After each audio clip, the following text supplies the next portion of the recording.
G'day everyone and welcome back to this week's Melbourne edition of the Melbourne Pro Punters panel after a couple of weeks off. As usual, Darren Potter. I thought we'd become a monthly show, Jumpy. Well, it was getting that way, mate, but in saying that though, it was it's been a slightly quieter time. All the focus has been in Sydney, but as the name suggests, Potts, we are the Melbourne Punter Show. Melbourne Punter Show, that's and it. There is some major issues confronting. This has got nothing to do with racing. Well, it does a little bit. Melbourne's got some major problems, Potts. I seem to spend an inordinate amount of time sitting in traffic. There seems to be a lot of projects that have got underway under the current state government, who seems very good at spending money. But there seems to be a lot of projects going on at the minute, Potts, and they all seem to be on major arterials, and it is killing me. A lot of projects starting, Jumpy, and not too many of them finishing. Well, I know they've finally reopened a lane on the Baldy Bridge, and this does affect racing in a lot of ways because it doesn't matter where you go. If you go to any of the main tracks, either city or provincial tracks, you're going to encounter traffic. During my time when I was doing the board stuff, like I used to dread going to Pakenham and Cranbourne on the Thursday and Friday nights because from where I live out in the northern suburbs, I could potentially get to Bendigo or Ballarat in the same amount of time with a clear run, as opposed to the just carnage you cop down there.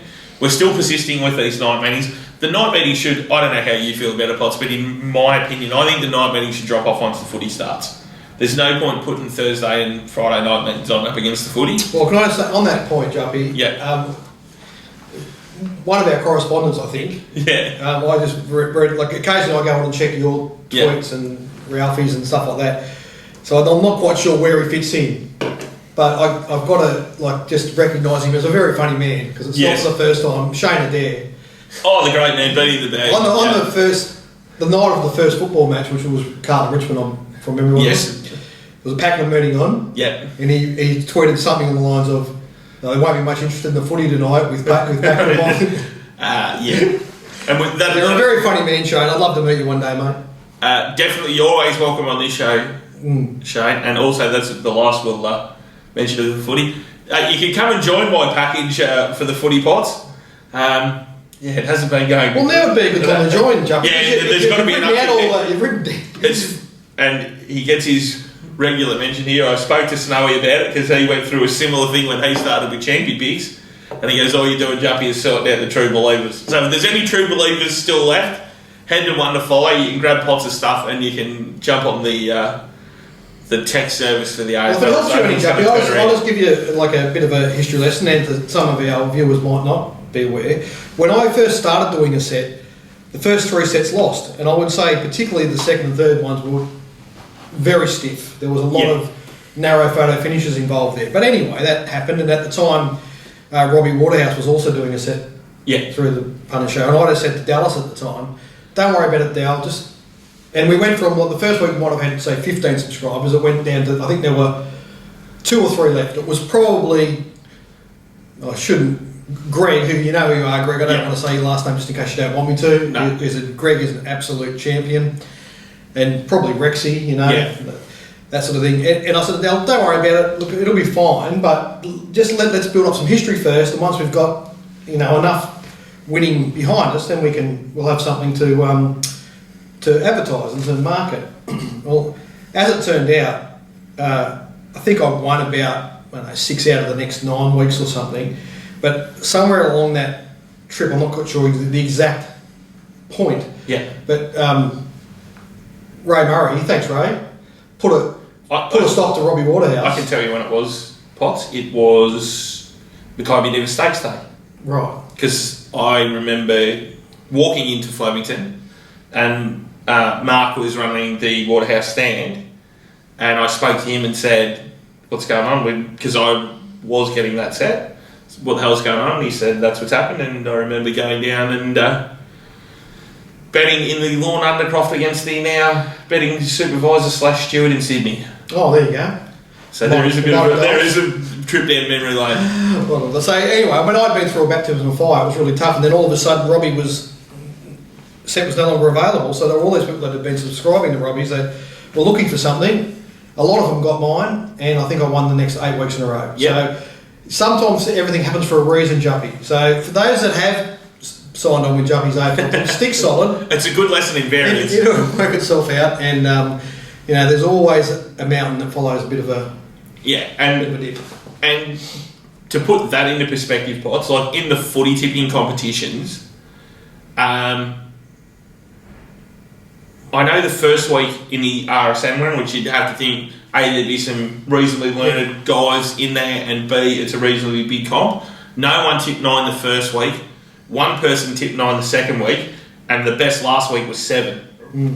So it just gives you an idea of how sort of all over the shop it's been. So hopefully it starts setting down. We can find a few winners. When we had Mick McGuire on the show, what a great man he is. And it's been it was great to have him on the show. Yeah. Him and I have been in regular contact since, so it's been an absolute pleasure from my point of view. And we'll get him back on. Look forward to having you on again, Mick, some down the track when it suits you. So we discussed some of the rule changes. Yeah. And I would think they would have had a fairly significant impact on a lot of the models, Juppy, because it does. It seems to have, just again, me being just an observer of AFL, not really having any intimate knowledge, it seems to have tipped the balance in favour of the younger, faster teams. So. And I think the other thing is with everyone's almost at full strength at the minute, Pot, so the compression between the top and the bottom teams is really at its tightest at the moment, and that will expand over the season. And that's probably something that it's taken me a couple of weeks to really get hold of, and I've factored that in now. So there's some footy betting stuff, and also Daniel Andrews, for goodness sakes, hurry up and finish some of these projects, especially the Western Ring Road. Yeah, well, if you start impacting on my track walking ability to get to the tracks to walk them down, there's going to be a real issue. But at the moment, I'm okay. I can see problems afoot. And so we'll move on to that, Potts, because I didn't go to Mornington. I went to Benalla Cup Day, and I went to Gold Mile Day at Bendigo, and then last Saturday I was at Werribee before they called them off. And we only got through, what was that? It was 6 races, wasn't it? Did we get through 6? 6 at Caulfield, 4 at Werribee. Yeah, so completely understand why they had been in those 2 meetings with the amount of lightning activity around and just heavy rain. I assume it would have made both of those surfaces fairly slick. Yeah, I think the rain wouldn't have been a problem. It was just the lightning, and of course then the delays were going to make daylight an issue. Well, I know that was the problem at definitely the problem at Werribee. So if we go back to Mornington, Potts, Mornington Cup Day. I just wanted to touch on a couple of things. So I walked both Mornington and Bendigo, which are outside my normal sphere of coverage, and I just wanted to. Subscribers would have noted that I got both tracks just slightly wrong. I expected both of them to be a little bit. The fence to be a little bit compromised, particularly as the day progressed, and the actual opposite happened. The inside actually dried out, and the reason was why I thought that was both of those tracks had a bit of Kaikoura growing into them, and when I walked them, the profiles in there felt a bit had a doughy feel to it, like not softer, but like the ground just wasn't as held together. Yeah. As further off the road. A bit looser. Yeah. It's not so much loose. It was like almost like dough. You know what I mean? Like you could. So it's a bit sticky almost. Yeah. It's hard to describe. But so when they didn't turn out that way, I then started to think back on some of the previous tracks that I'd walked and things where I'd been a bit confused, and I called Mick Goody and had a conversation with him, and I've sort of put a few pieces together, bits and pieces. And as an example, going back probably 6 weeks ago, there was one track at Flemington, one of them when we had the 3 weeks in a row there. I walked it on Thursday morning, and then I went back again Friday afternoon. Yeah. And it was the difference was really significant. Yeah. So when I went back on Friday afternoon, and it had dried out a lot more because it was later in the day. Yeah, and we did have that real good spell of good weather for a long time then. Yeah. It was really easy to identify the irrigation lane, and I was confident that day that they were going to come down that strip and it was going to be a lot quicker. Yeah. But when I walked it on the previous day in the morning after a heavy dew, I almost couldn't identify the irrigation lane. Yeah. So that sort of, again, I didn't, at the time I didn't really twig, but in hindsight I've sort of put it all together and talked to Mick about it. And so I think that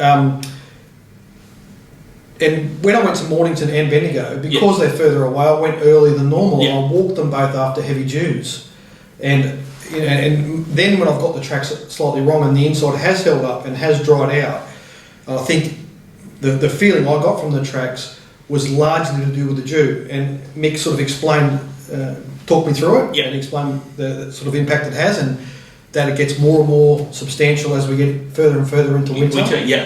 Like in the peak of winter, Mick was sort of suggesting that it's worth as much as like 2 or 3 millimetres of rain. Yes, with the amount of water that can be generated, then it would have. And it just doesn't, it's not hot enough to evaporate. Dry it out, and the track seems to dry at different rates in different parts depending on how firm the profile is underneath. So, as a result, look, cut a long story short. From now on, I won't be walking any tracks in the morning. I'm doing all of my walking 24 hours before the mooning in the afternoon to get an idea of what it will be like. Assuming it's not going to pour with rain or something in the interim. But I did that last week with Caulfield, and I felt my read on the track last week was spot on. And all the ones I have got wrong, so, Werribee, Bendigo, and there might have been one other. Mornington and Bendigo. So Mornington. You're not allowed in Werribee. No, not allowed in Werribee. So I think that's a really interesting point, and I think often we get track reports from the industry employed guys, and I ran into Willie Hernan out at Sandown a few weeks ago, and we talked about that Flemington track because it tricked him a bit as well, and I think that's one of the issues that they come across a lot, because they're always walking the tracks early in the morning on race morning, and I think it's making it hard for them to read. In fact, if I was looking after those guys, I'd be getting them to go 24 hours before the meeting.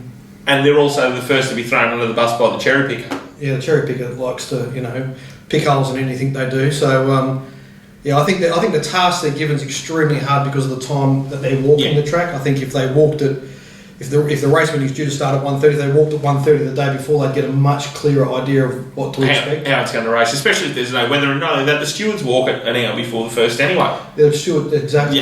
Yeah. So if there is anything that needs changing, it's not hard for the stewards. They have the Twitter handle. They've got the access to be able to put that information out. But I think it's just going to give punters and the industry, not just the punters, but the industry as a whole, a much clearer idea of how the track's going to play.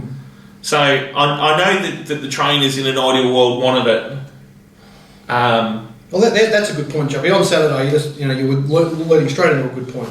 After Toffee Nose was beaten, Dean Moore, who's we've been fans of his. He's improving, done a good job, but he got off Toffee Nose and wanted to blame the track being too firm on it not stretching out. I wish trainers and jockeys would look elsewhere for an excuse. Using that is really unfair on the track manager. And it was done a little bit at Mornington as well. And just look what happened at Caulfield on Saturday. What's Jason Kerr and his team supposed to do? I walked that track on Thursday. Another guy I talked to, Big Trev. Hello, Trev. Walked it on Friday.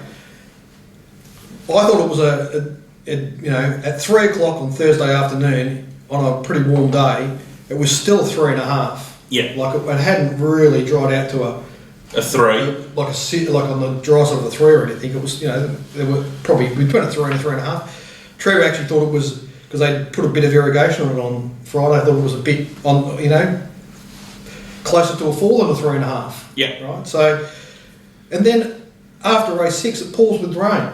I mean, just people, when we go through these periods in like an extended summer, we haven't really had an autumn, we've just had a summer. With almost no rain, there's only so much the track manager can do. And like I said, I walked that track at Mornington on the Friday before the meeting with a heavy dew. Okay, and I walked the whole thing, and I spoke to Chop Suey afterwards, and Aiden, he's able offside of there, and I said, look, I think on the side in the home straight, it's already a 3.5, and I expect it to be a 3. And they said, you really think that? And I said, yeah. And I said, but the rest of it's probably a 4. And honestly, Josh Rodder popped out and had a chat to us, and we'd all sort of had a look at the track and everything else, and not one of us would have even considered, because remember they'd had 1.5 inches of rain earlier that week, right? Not one of us would have thought there was any need or any consideration of putting any irrigation on that track on Friday. You wouldn't have even thought about it, because you would have thought, if we water it, that'll take it back to almost a 5. Yeah, and then you've got to try and recover. And if there's a chance of showers say or anything, or another yeah. shower tomorrow, we could end up with a 6. A significantly affected track when we shouldn't have. And then just because it happened to not rain overnight, there was no dew on the Saturday, it was a hot day, it just got to a 3, it didn't get anything better than a 3. Some people want to criticise Chop, it's just completely unfair. And I just wish people, the media guys, would get a little bit more knowledge and be a bit more thoughtful about, and the trainers and the jockeys, if they're looking for an excuse for their horse, just drop off the one about the track's too firm. Just drop right off. Or then don't back it up and run it on a similar surface.